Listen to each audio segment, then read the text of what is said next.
एक छोटे से जंगल पर बड़ा और शांत स्वभाव का गोरिल्ला रहता था। गोरिल्ला का मन बहुत अच्छा था।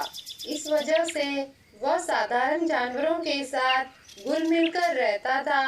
एक दिन सुबह गोरिल्ला के पास से एक हिरन गुजर रहा था। तब गोरिल्ला उस हिरन से पूछता है कि तुम कहाँ जा रहे हो? उत्तर में हिरन गोरिल्ला को कहता है, मैं पास के एक जंगल में जा रहा हूँ। सुना है कि वहाँ हरियाली बहुत ज्यादा है। तभी गोरिल्ला हिरन से कहता है, तुम वहाँ मत जाओ। वहाँ एक शैतान बाघ है जो हर एक जानवर का शिकार करता है। और तभी बच्चा हिरन गोरिल्ला से कहता है, अगर मेरे सामने बाघ आ जाए तो मैं उसे मेरे सींगों से मार दूंगा। फिर हिरन पास के जंगल में चला जाता है। वहाँ जाते ही उसकी नजर एक हरे घास की तरफ पड़ती है और हिरन घास खाने चला जाता है। जब हिरन घास का आनंद उठा रहा था, तभी बदमाश बाघ वहाँ आकर उस हिरन का शिकार कर देता है।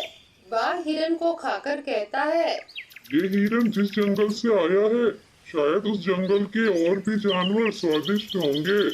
फिर वह दुष्ट बाघ उस जंगल में जाने का विचार करता है और भी स्वादिष्ट जानवर खाने की लालच में वह बाघ उस हिरन के जंगल में चला जाता है। जब बदमाश बाघ हिरन के जंगल में चला जाता है, तब वो देखता है उस जंगल में और भी हिरन खरगोश है।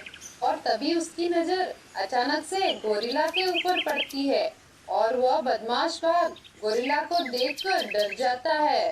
फिर वो सोचता है कि जब ये गोरिल्ला किसी और जगह पर जाएगा, तभी मैं शिकार करूंगा। बदमाश बाघ ने जैसा कहा था कि गोरिल्ला जब दूर जाएगा तब वो शिकार करेगा, ठीक वैसा ही हुआ। उसने शिकार करना शुरू कर दिया। दिन गुजरते जा रहे थे और वह दुष्ट बाघ एक के बाद एक जंगल में जानवरों का शिकार करते जा रहा था। कुछ दिन बाद गोरिल्ला जंगल के दूसरे जानवरों से पूछता है कि इतने जानवर कम क्यों होते जा रहे हैं। कुछ दिन पहले ही एक हिरन दूसरे जंगल में गया था, वह भी अभी तक नहीं लौटा। बड़ा गोरिल्ला का प्रश्न का उत्तर एक हाथी देता है। वो कहता है कि इस जंगल में एक बदमाश बाघ आ गया है जो सभी का शिकार कर रहा है। तभी बड़े गोरिल्ले को एक उपाय सूझता है। वह उपाय के बारे में जंगल के जानवरों को बताते हुए कहता है कि एक हिरन को बाघ के सामने चारे के रूप में भेजेंगे और उसे अपने जाल में फंसा लेंगे। बड़े गोरिल्ले की बात सुनकर एक हिरन बाघ के सामने जाकर बाघ को गोरिल्ला के पास ले जाती है।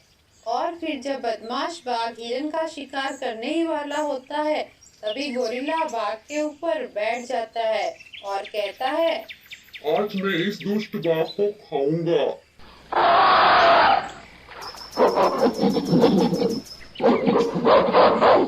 तभी बाघ डरता हुआ कहता है, नहीं नहीं, मुझे छोड़ दो। गोरिल्ला का मन बहुत अच्छा और शांत था। इस वजह से वो बाघ को छोड़ने के बारे में सोचता है, परंतु तभी वो सोचता है कि बेचारे हिरन को इस बाघ ने खाया है, इसे छोड़ना सही नहीं होगा। इस वजह से गोरिल्ला उस बाघ को पहाड़ से नीचे फेंक देता है। इस कहानी से हमें यह शिक्षा मिलती है कि बुराई का अंत निश्चित है। विद्याटवी जंगल चारों ओर से हरे भरे वृक्षों से घिरा हुआ था। निर्मल पानी के झरने सुमधुर संगीत उत्पन्न कर रहे थे। इस वन के राजा शेर ने अपना वजीर एक नीतिवान सारस को बनाया हुआ था। सारस शेर को आसपास की सारी गतिविधियों से अवगत करता रहता था। उसी वन के पास एक गांव था।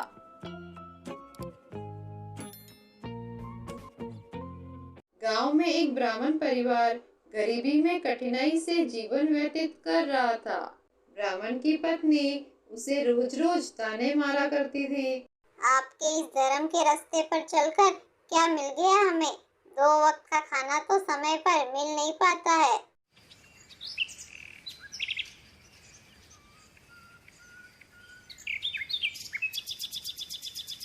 अपनी पत्नी के रोज रोज के तानों से परेशान होकर एक दिन उसके मन में यह ख्याल आया कि क्यों न शहर जाकर कुछ ऐसा काम किया जाए जिससे घर की दशा में सुधार हो जाए।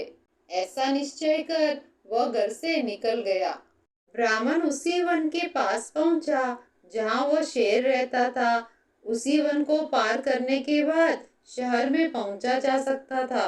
गुफा के अंदर शेर सो रहा था और सारस उसकी पहरेदारी कर रहा था ताकि शेर की नींद में कोई विघ्न ना पड़ जाए। सारस ने दूर से ब्राह्मण को आते हुए देख लिया। आज तो साक्षात ब्राह्मण देवता आ रहे हैं। आज मुझे भी इनकी सेवा करने का मौका मिला है। थोड़ा पुण्य मुझे भी मिल जाएगा इनकी सेवा करने से। ब्राह्मण सारस के पास पहुंचा। तब सारस ने उन्हें प्रणाम किया और उनका हालचाल पूछा। तब दुखी ब्राह्मण ने अपनी सारी व्यथा सारस को बता दी। ब्राह्मण की बातें सुन सारस को ब्राह्मण पर बहुत दया आई और वह शेर के पास गया और उन्हें सारी बात बताई। महाराज, आज हमें एक दुखियारे साधु की सहायता करने का मौका मिला है। इनकी मदद करने से आपको इस पशु जीवन से मुक्ति मिलेगी और मोक्ष की प्राप्ति होगी और थोड़ा सा पुण्य मुझे भी मिल जाएगा, तो हमें इनकी सहायता करनी चाहिए। शेर ने सारस की बात मान ली। जाओ, ब्राह्मण को आदर सत्कार के साथ मेरे पास लाओ। सारस ब्राह्मण के पास गया और उन्हें शेर की बात बताई। शेर महाराज आपको बुला रहे हैं, अंदर चलिए। प्रणाम ब्राह्मण देवता, तुम्हारी दुखी व्यथा जानकर मुझे बड़ा दुख हुआ। तुम ये स्वर्ण आभूषण से भरा डब्बा ले जाओ। ये हमने इंसानों से लूटा था, तुम्हारे काम आएगा। इसके बाद सारस ब्राह्मण को गुफा से बाहर लाकर उन्हें कहता है, सुनो ब्राह्मण देवता, आप जल्दी से यहाँ से चले जाइए। ये शेर है, कब इसका मन बदल जाए कुछ नहीं कह सकते। ब्राह्मण सारस की बात मानकर वहाँ से चले जाते हैं। फिर ब्राह्मण गहनों को लेकर खुशी खुशी घर चला जाता है और सारी बात अपनी पत्नी को बताता है। इतने सारे आभूषण देखकर उसकी पत्नी बहुत खुश हुई। ब्राह्मण और उनकी पत्नी के कुछ दिन ऐसे ही मजे से गुजर गए और अब ब्राह्मण की पत्नी के मन में लालच उत्पन्न हो गया। क्यों ना इनको फिर से जंगल में उस शेर के पास भेजूं, ताकि और बहुत सारे गहने मिलेंगे। यह सोचकर उसने फिर से ब्राह्मण को जंगल में शेर के पास भेजा। लेकिन इस बार जंगल का परिदृश्य बदल चुका था। इस बार गुफा के प्रवेश द्वार पर एक कौवा था। कौवा धूर्त और कपटी होता है।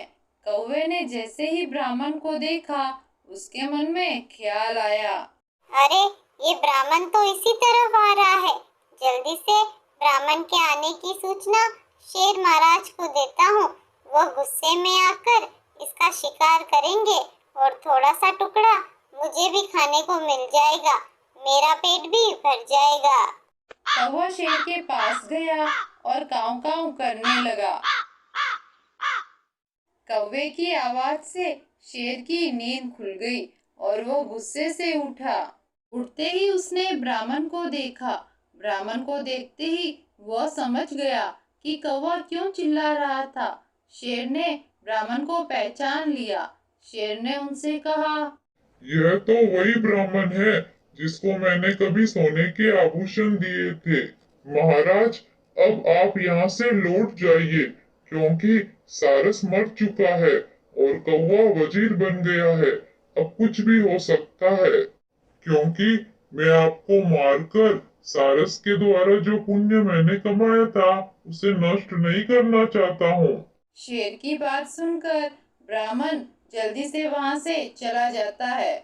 दोस्तों, इस कहानी से हमें यह शिक्षा मिलती है कि हमें भी अपना स्वभाव सारस के जैसा ही रखना चाहिए। दूसरों के दुख में उनकी सहायता करनी चाहिए, न कि कौवे के जैसा जो दूसरों का बुरा चाहता हो। एक बार की बात है, जंगल में एक गर्भवती गाय को एक लकड़बग्गा परेशान कर रहा था। वह उसका शिकार करना चाहता था। देखो, मुझे मत मारो, मैं गर्भवती हूँ, मुझे छोड़ दो। इतना अच्छा शिकार हाथ लगा है, मैं इसे कैसे जाने दे सकता हूँ। लकड़बग्गा गाय को मारने ही वाला था कि वहाँ एक सफेद बाघ आ जाता है और बाघ को देखकर लकड़बग्गा वहाँ से भाग जाता है। आपका बहुत बहुत धन्यवाद। तुम कौन हो? पहली बार इस जंगल में देखा है तुम्हें। मेरा नाम पारू है। मैं पड़ोस के जंगल से आई हूँ। रास्ता भटक गई हूँ। समझ नहीं आ रहा क्या करूँ। तुम थक गई होगी और तुम्हारे पेट में बच्चा भी है। तुम्हारा ऐसे जंगल में घूमना ठीक नहीं है। यहाँ पास में ही मेरी गुफा है, तुम वहाँ जाकर आराम करो। वहाँ आने की किसी में हिम्मत नहीं है। वहाँ कोई तुम्हें परेशान भी नहीं करेगा। मेरी मदद करने के लिए आपका बहुत बहुत धन्यवाद। बाघ के कहे अनुसार पारू गुफा में आराम करने चली गई। गाय के चले जाने के बाद लकड़बग्गा बाघ के पास आता है। वाह सरकार, शिकार को क्या जान से भी लिया है, मानना पड़ेगा। मूर्ख गाय, जो खुद ही शिकार होने मेरे पास चली आई। अभी मेरा पेट भरा हुआ है, जब भूख लगेगी तब गुफा में जाकर इसको खा जाऊंगा। कितनी हष्ट पुष्ट गाय है। थोड़ा मांस का स्वाद मुझे भी लेने देना। पारू को देखकर ही मेरे मुंह में तो पानी आ गया। बाघ और लकड़बग्गा जब आपस में बातें कर रहे थे, तभी पेड़ पर बैठा बंदर उनकी सारी बातें सुन लेता है। बंदर बाघ की गुफा में गाय के पास जाता है, जहाँ पारू आराम कर रही थी।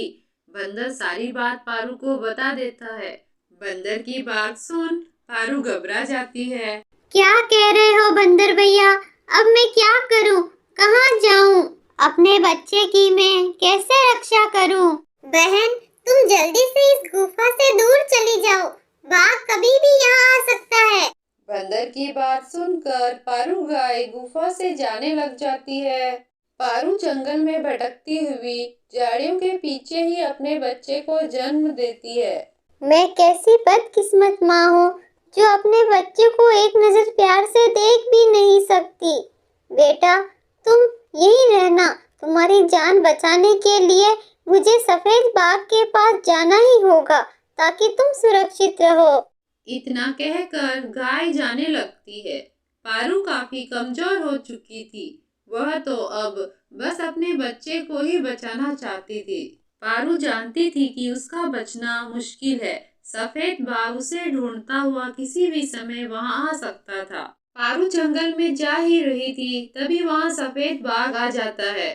वह पारू से कहता है, पारू, तुम कहाँ चली गई थी और तुम्हारा बच्चा कहाँ है? देखो तुम कितनी कमजोर हो गई हो। चलो मेरी गुफा में आराम कर लो दोनों।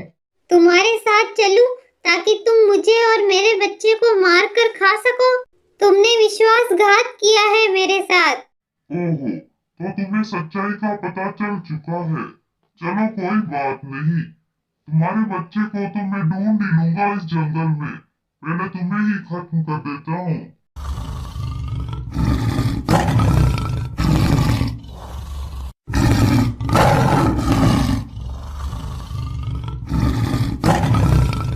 और यहाँ बंदर सफेद बाघ की सच्चाई जंगल के राजा शेर और शेरनी को बता देता है। ये सफेद शेर कभी भी अपनी हरकतों से बाज नहीं आएगा। इसको तो आज सबक सिखाना ही पड़ेगा। जल्दी चलिए महाराज, कहीं वो दुष्ट बाघ उस मासूम सी गाय और उसके बच्चे के साथ कोई अनर्थ न कर दे। लेकिन जब तक शेर वहां पहुंचा, सफेद बाघ अपना काम कर चुका था। उसने गाय को मार गिराया था। सफेद बाघ, आज तूने बेवजह एक बच्चे को उसकी माँ से दूर कर दिया। ये सही नहीं किया तूने।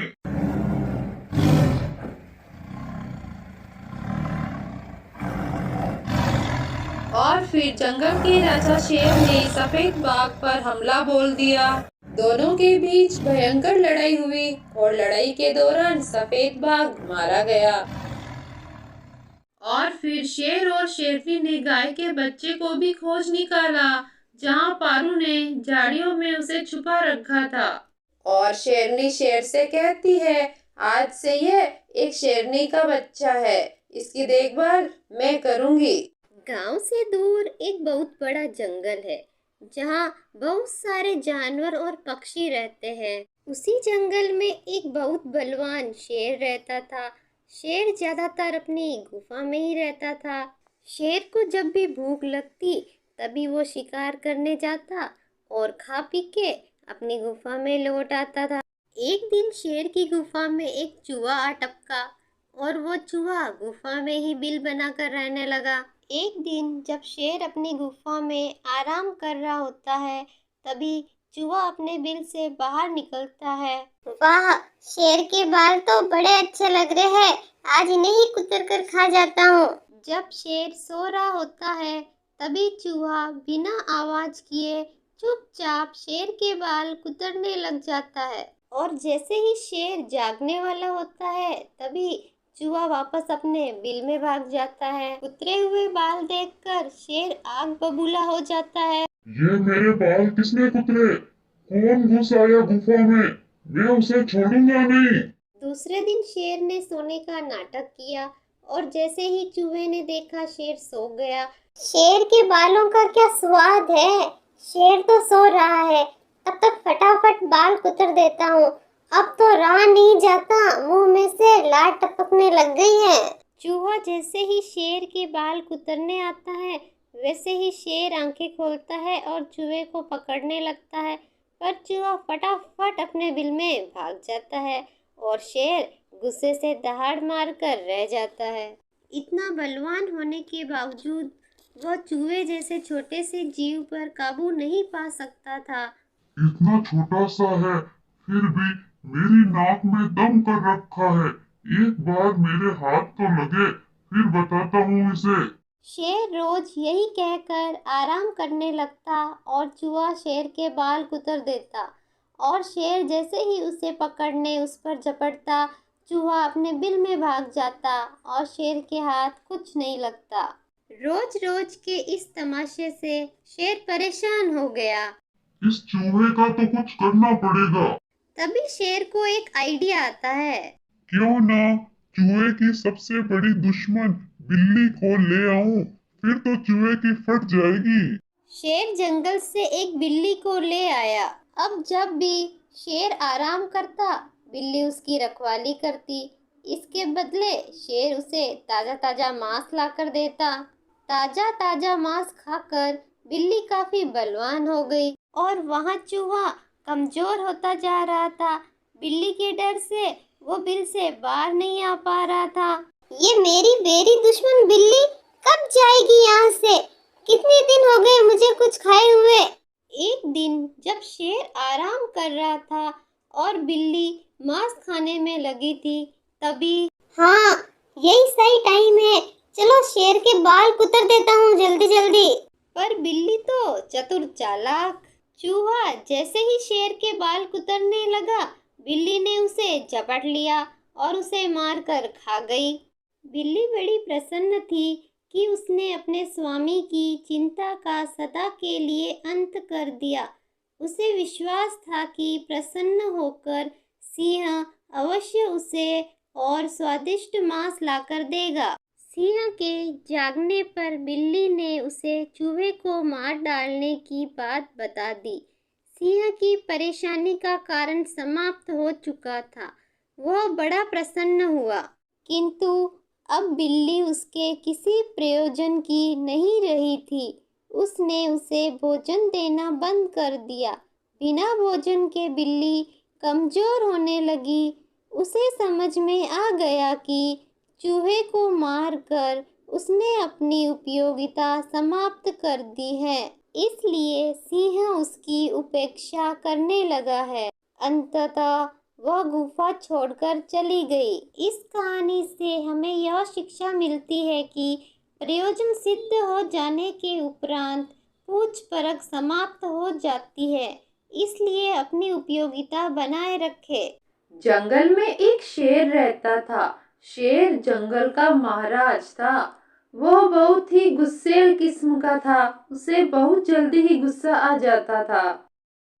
जंगल के सभी जानवर उससे बहुत डरते थे। शेर जंगल का राजा होने का रुबाब दिखाता था। शेर मन का बुरा नहीं था, बस उसे लगता था कि यदि वह जंगल के जानवरों के साथ सख्ती नहीं दिखाएगा तो फिर वो कैसा राजा। शेर को सिर्फ इतना ही पता था कि राजा मतलब जंगल पर राज करना। वह चाहता था कि जंगल के सभी जानवर उससे डर कर रहे। शेर ने जंगल में बहुत सारे नियम बना रखे थे, जैसे कब जानवरों को नदी पर पानी पीने जाना है, कब खेलना है, और यहाँ तक उनके खाने पर भी रोक थी। जंगल के सभी जानवर अपने राजा से खुश नहीं थे। एक दिन सभी जानवर आपस में बातें कर रहे होते हैं। तब एक गाय बोलती है, हमारे महाराज को तो बस हुक्म चलाना आता है। हम जंगल वासियों की तो कोई परवाह ही नहीं है उन्हें। जंगल में कितने नियम बना रखे हैं, ऐसा कहीं होता है क्या? कभी हमसे आकर पूछा है हमें क्या चाहिए, हम खुश है भी या नहीं है? सबकी बातें सुन खरगोश भी अपनी राय देता है। अरे जंगल का राजा ऐसा तो नहीं होता। एक राजा को यह पता होना चाहिए कि उसकी प्रजा की खुशी किसमें है। शेर को लगता था कि वो बहुत अच्छा राजा है और उसकी प्रजा उसका बहुत आदर करती है, लेकिन सच तो यह था कि उसकी प्रजा उससे डरती थी, उसका सम्मान नहीं करती थी। इसी डर के कारण सभी जानवर उसके आगे झुकते थे। जब जानवर आपस में बातें कर रहे थे और शेर की बुराई कर रहे थे, तभी पेड़ के पीछे छुपकर शेर उनकी सारी बातें सुन लेता है और शेर को बड़ा गुस्सा आता है सभी जानवरों पर। ये मेरे बारे में ऐसा सोचते हैं? मुझे तो लगा था जानवर मेरी बहुत इज्जत करते हैं। अब धीरे धीरे शेर को सब कुछ समझ में आ रहा था, इसलिए अब शेर थोड़े गुस्से में भी था और वह उदास भी था कि वह उस जंगल का अच्छा राजा नहीं बन सका। यही विचार मन में लिए शेर चलता रहता है और चलते चलते शेर जंगल के दूसरे भाग में पहुंच जाता है। वहां शेर देखता है कि पक्षियों का राजा उल्लू कुछ पक्षियों से बातें कर रहा होता है। गौरी चिड़िया, तुम जाओ और जंगल का भ्रमण कराओ। देखना किसी को कोई तकलीफ तो नहीं हो रही है ना, सबके घोंसले तो अच्छे से बने हुए हैं या नहीं, क्योंकि बारिश का मौसम आने वाला है। मेरे राज्य में किसी को कोई तकलीफ नहीं होनी चाहिए। तब गोरी चिड़िया बोलती है, महाराज मैं अभी जाती हूँ और आपके कहे अनुसार ही काम होगा। अपने महाराज की बातें सुनकर तोता बोलता है, आप बहुत अच्छे राजा हैं। आप हम सभी का कितना ध्यान रखते हैं। मैं राजा हूँ और राजा का धर्म होता है कि वह अपनी प्रजा को खुश रखे और उनसे मित्रवत रहे। शेर उनकी बातें सुन लेता है और उसे बड़ा दुख होता है कि वह अच्छा राजा नहीं बन सका और सभी को खुश नहीं रख पाया। उल्लू कितना अच्छा राजा है इन पक्षियों का। सारे पक्षी इसकी कितनी प्रशंसा करते हैं और एक मैं हूँ। मुझे तो ये भी नहीं पता है कि मेरे जंगल में सभी सुखी तो है या नहीं, उन्हें किसी बात की कोई तकलीफ तो नहीं है ना। अब मैं भी इस उल्लू के जैसे ही अच्छा राजा बन के दिखाऊंगा।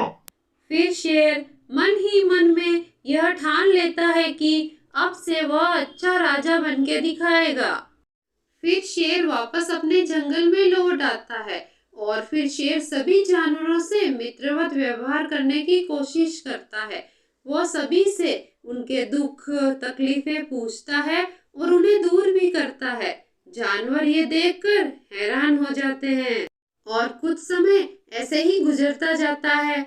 धीरे धीरे शेर सभी के मन में अपना स्थान बना लेता है और जंगल का सबसे अच्छा राजा बन जाता है। और फिर जंगल में चारों तरफ खुशहाली ही खुशहाली छा जाती है।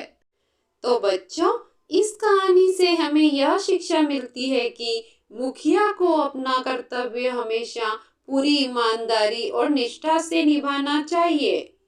और अपने पद का उपयोग हमेशा दूसरों की भलाई के लिए करना चाहिए।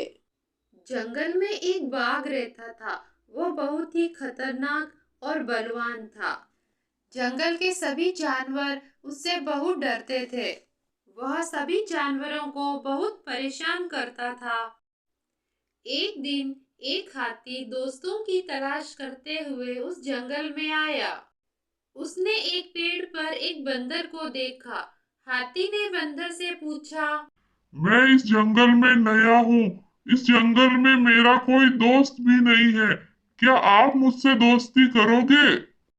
बंदर ने कहा, तुम बहुत बड़े हो और तुम मेरे जैसे पेड़ों पर नहीं झूल सकते, इसलिए हम दोनों दोस्त नहीं बन सकते हैं। फिर बंदर की बात सुनकर हाथी निराश होकर वहां से चला जाता है। हाथी जंगल में घूम घूम कर थक जाता है और उसे भूख भी लगती है। तभी उसे हरी हरी घास दिखाई देती है। वो घास खाने लग जाता है।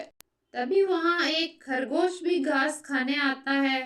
तब हाथी खरगोश से कहता है, क्या तुम मेरे दोस्त बनोगे? मैं इस जंगल में नया हूँ। मैं तुम्हारा बहुत ख्याल रखूंगा। तब खरगोश हंसने लग जाता है और हाथी से कहता है, अरे, हम दोनों दोस्त कैसे बन सकते हैं? तुम मेरी तुलना में बहुत बड़े हो और मैं तो कितना फटाफट भागता हूँ, लेकिन तुमसे तो ठीक से चला भी नहीं जाता। हमारी जोड़ी खूब जमेगी। मैं अपनी पीठ पे बिठा के तुम्हें जंगल घुमाऊंगा। यदि कल किसी ने हम पर हमला किया तो तुम्हारे साथ मैं भी मारा जाऊंगा, क्योंकि तुम तो तेजी से भाग नहीं पाओगे। इसलिए मुझे नहीं करनी तुमसे दोस्ती। खरगोश की बात सुनकर हाथी आगे बढ़ता है। तभी पानी में उसे मेंढक दिखाई देता है। मेंढक हाथी से बोलता है, अरे भाई, तुम्हें पहले तो इस जंगल में नहीं देखा। क्या तुम इस जंगल में नए हो? हाँ, मैं इस जंगल का नहीं हूँ। मैं किसी और जंगल से आया हूँ। यहाँ मेरा कोई मित्र नहीं है। क्या तुम मेरे दोस्त बनोगे? हाथी की बात सुनकर मेंढक बोलता है, मैं कैसे आपका दोस्त बन सकता हूँ? मैं तो पानी में रहता हूँ। मेंढक की बात सुनकर हाथी परेशान हो गया और वहां से जाने लगता है। तभी अचानक वहां पर एक लोमड़ी आ जाती है। हाथी को देखकर लोमड़ी कहती है, अरे, तुम इतना परेशान क्यों हो? तुम इस जंगल में नए हो क्या? पहले तो कभी नहीं देखा यहाँ पर तुम्हें। हाँ, मैं दूसरे जंगल से आया हूँ। फिर हाथी ने सारी बात लोमड़ी को बता दी। हाथी की बात सुनकर लोमड़ी बोली, मुझे क्षमा करें, मैं आपसे दोस्ती नहीं कर सकती, क्योंकि आप मुझसे बहुत बड़े हो। जंगल के सभी जानवरों द्वारा हाथी की दोस्ती का प्रस्ताव ठुकरा देने पर हाथी परेशान हो गया। हाथी मन ही मन में सोचने लगा, मेरे बड़े शरीर के कारण कोई भी मुझसे दोस्ती नहीं करना चाहता।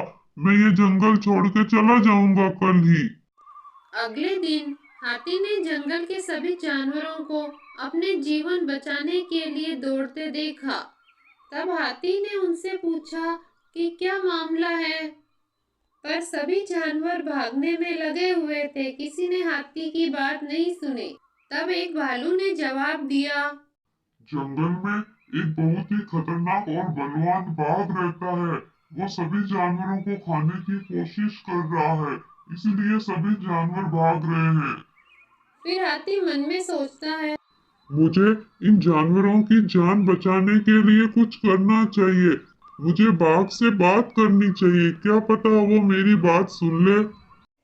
फिर हाथी बाघ के पास आ जाता है और उससे बोलता है, तुम इन बेकसूर जानवरों को क्यों मार रहे हो? इन्हें छोड़ दो। कौन है तू और मेरे इस जंगल में क्या कर रहा है? चला जा यहाँ से, नहीं तो तू भी मारा जाएगा। तुम इन निर्दोष जानवरों को छोड़ दो। हाथी की बात सुनकर बाघ को गुस्सा आ जाता है और वो उसे मारने के लिए उस पर झपटता है। बाघ को अपने पास आता हुआ देख हाथी सूंड से उठाकर बाघ को दूर फेंक देता है और बाघ वहीं बेहोश हो जाता है। यह सारी घटना दूर पेड़ पर बैठा हुआ बंदर देख लेता है और जंगल में जाकर दूसरे जानवरों को ये सारी बात बता देता है। हाथी की बहादुरी देखकर सभी जानवर बहुत खुश होते हैं और उन्हें इस बात का दुख भी होता है कि उन्होंने हाथी से दोस्ती नहीं की। जंगल के सभी जानवर हाथी से माफी मांगते हैं और उसे अपना दोस्त बनने के लिए कहते हैं। हाथी भी बहुत खुश हो जाता है और अब वह जंगल में अपने दोस्तों के साथ खुशी से रहने लगता है। एक जंगल में एक शेर रहता था। वह बड़ा घमंडी था। जंगल के सारे जानवर डर के कारण उससे थर-थर कांपते थे।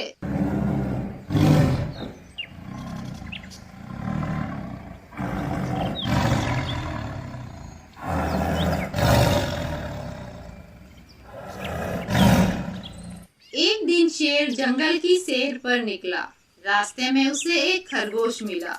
तब शेर ने खरगोश से पूछा, बतलाओ जंगल का राजा कौन?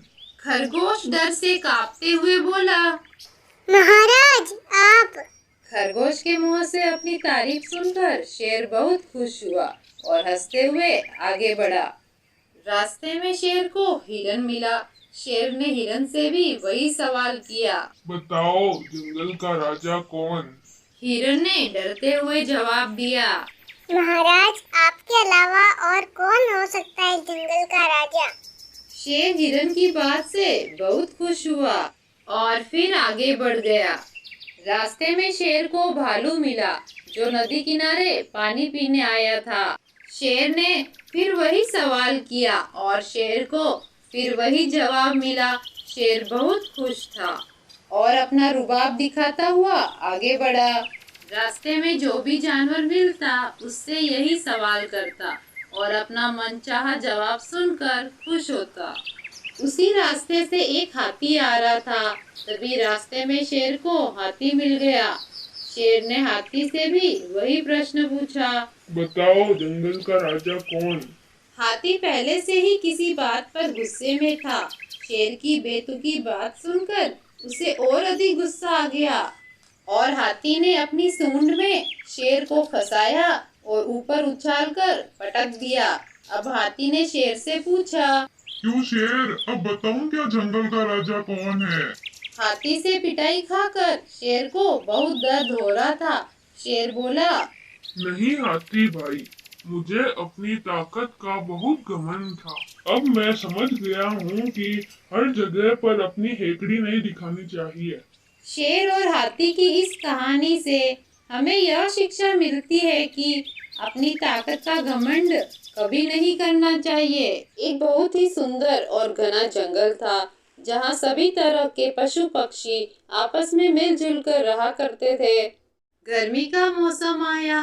जंगल के राजा शेर को बहुत जोर से भूख लगी थी एक दिन, इसलिए वो अपनी गुफा से बाहर निकला। खाने की तलाश करता हुआ वह जंगल में यहाँ वहाँ भटकने लगा।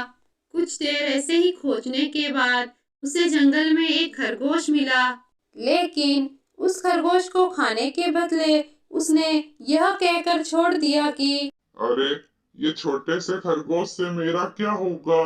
चलो कोई बड़ा शिकार ढूंढता हूँ। इसको पकड़ने के लिए अपनी ताकत बर्बाद करने का क्या फायदा? इससे मेरा पेट तो भरेगा नहीं। ऐसा कहकर वह वहां से चला जाता है। भूख से तड़पता हुआ वह फिर से अपने लिए एक बड़े शिकार की तलाश करने लगा। फिर कुछ देर ढूंढने के बाद ही उसे रास्ते में एक हिरन दिखाई दिया। शेर ने जैसे ही हिरन को देखा वह मन ही मन में बहुत खुश हुआ और कहने लगा, आज तो इस हिरन के मांस से मेरे कई दिनों की भूख मिट जाएगी। लेकिन हिरन को इस बात का एहसास हो चुका था कि शेर उसे खाने की फिराक में है। फिर क्या, हिरन ने आव देखा न ताव और जोर जोर से भागने लगी वहां से। शेर ने भी उसका पीछा किया, लेकिन शेर भूखा होने की वजह से ज्यादा दूर तक हिरन का पीछा नहीं कर पाया और गुस्से के कारण वहीं पर जोर जोर से दहाड़ मारने लगा।